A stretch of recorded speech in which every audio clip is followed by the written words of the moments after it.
guys, I'm Evan Etzebeth, Springbok Rugby player. You're watching Gareth Mason on Walking Tour with G-Man.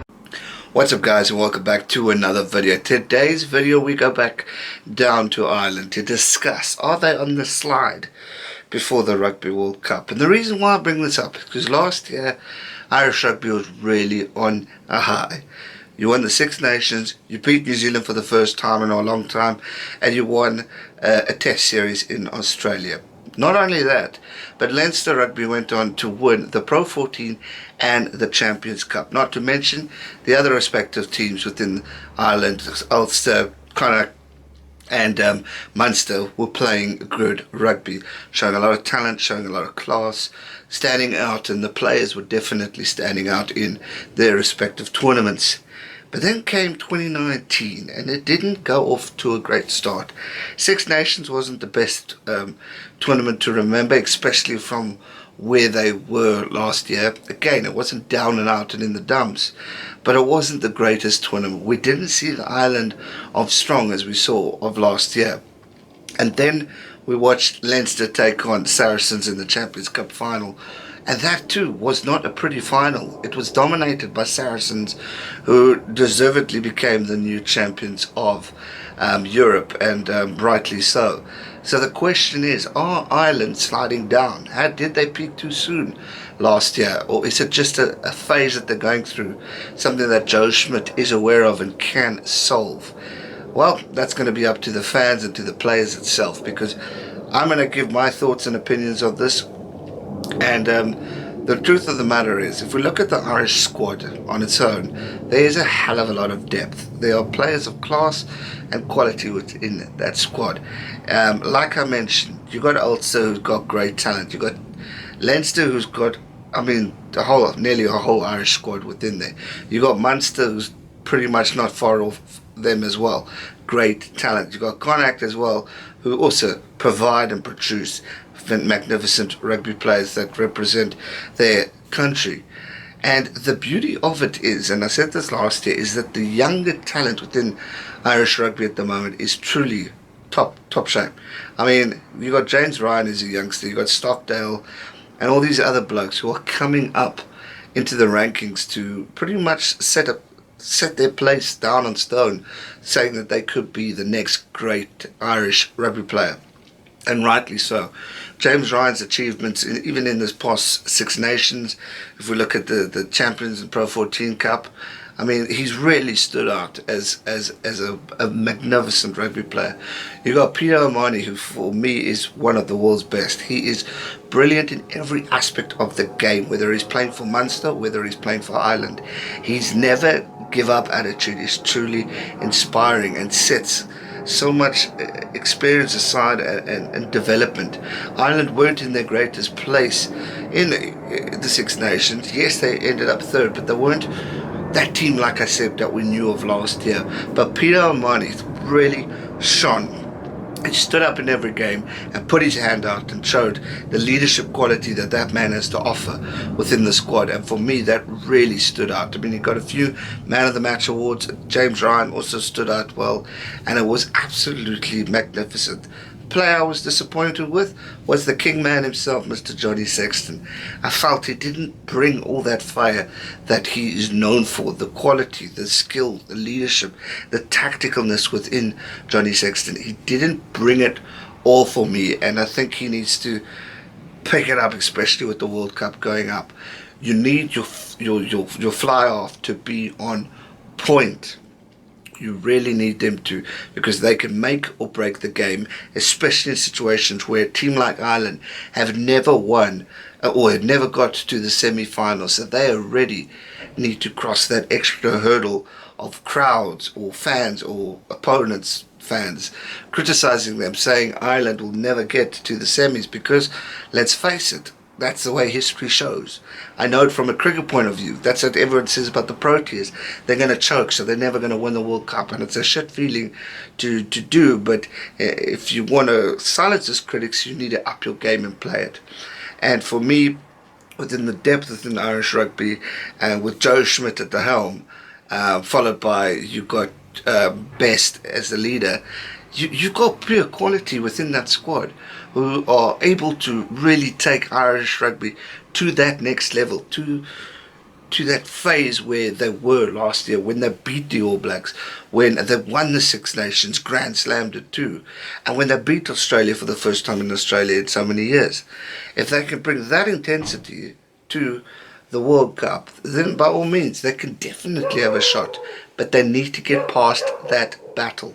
If they don't get past that battle, then they've got no chance in hell of getting past that dreaded quarterfinal, because they could be meeting South Africa, they could be meeting New Zealand. It is going to be a challenge.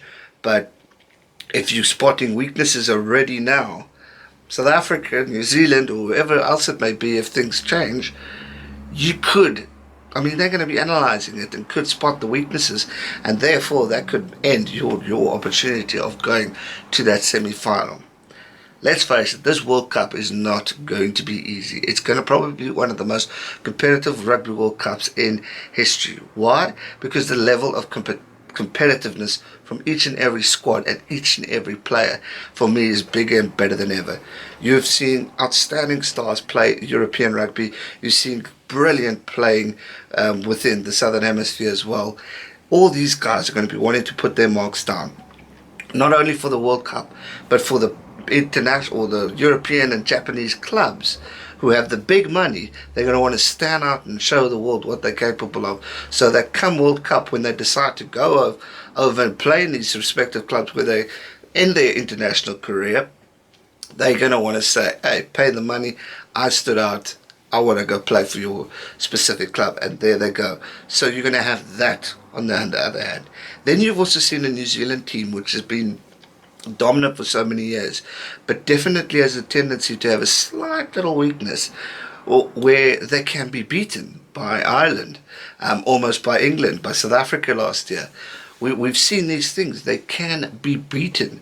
So that's going to be on the minds of Ireland, England, Scotland, Wales, South Africa, Australia. I mean, you've got all these great nations that we cannot count out, including the minnows as well, who are going to want to have a sense of victory or sense of a win, and beating the All Blacks is going to be the best thing ever for a nation. So they're going to want to see that opportunity of maybe going that extra mile and taking on that World Cup opportunity, which could be very well interesting and give put a lot of tails in the air for these guys to go on and take on these opportunities. Hence why I say it's going to be absolutely competitive. It's not going to be a walkover. Not for any team, not for Ireland, not for England, not for Wales, not for South Africa, not for Argentina, even Australia, who are going through a tough time. You can't write off anyone, and you can't predict really anyone besides obviously the favourites, which are the All Blacks. But you cannot count out the other guys, because everyone's hungry for a win. Everyone wants to go to that next level and reap the glory. I mean, you've got the greatest tournament in sport going on it this weekend, in 4 months' time. Everyone's going to want to taste of this World Cup. Everyone's going to want to taste the glory. So it's going to be absolutely competitive. So, have Ireland slipped down, to answer the question that I put in the title? They've slacked a bit, but I think they're going to bounce back. I think they have the potential to really put it to their opponents, to their fellow opponents within the logs, in the quarter-final knockout stages. They just need to adapt and play clever rugby. They seem to have battled with the intensity, so they need to up their kicking game so that they can do that. In order to up your kicking game, Conor Murray and Johnny Sexton need to be on point and sharp. If they're not sharp or on point, they're going absolutely nowhere. So they need to make sure that those two gel, because for me they are one of the greatest pairings in world rugby, along with Aaron Smith and Beauden Barrett or Perenara. I mean, you've got core class there, so use it to the best of your ability. In Six Nations, you didn't have Conor Murray. Now you're probably going to have him back in the World Cup. Big asset within you. You got Johnny Sexton and all these other fantastic players. You got Healy, you got Ryan, you got Amani, you got geniuses within the squad. You got Henshaw. crikey, that whole Irish squad has the potential. They did it last year, they could do it again this year, but they need to get their heads on right, and they need to play to the best of their ability, otherwise they're going nowhere. This isn't for sissies. This is for hardcore sportsmen who play the game of rugby, and if they want to get anywhere in this World Cup, you've got to beat the best to be the best. Well, to be the best, you've got to beat the best. And at this stage, it's the All Blacks. You did it last year. Can you do it again? And can you beat the other guys before getting to the All Blacks? And that, my friends, is when you might face my country, South Africa. I might be wearing an Irish jersey because I'm talking about Ireland, but when it comes to the Springboks, it's going to be a battle, and I cannot wait to see what happens. So that's going to do it for today's video, guys. I hope you enjoyed it. If you did, be sure to give it a thumbs up, subscribe if you're new, turn on the bell notification so you don't miss another video. So much more content to come, and I can't wait to keep it rolling. We've got a lot to talk about. Any ideas, comment down below, and I'll see what I can do for you. Thanks so much for watching. As Eamon will say shortly after this, stay safe and never give up. Cheers. Make sure you subscribe to his channel for all rugby content. Stay safe and never give up.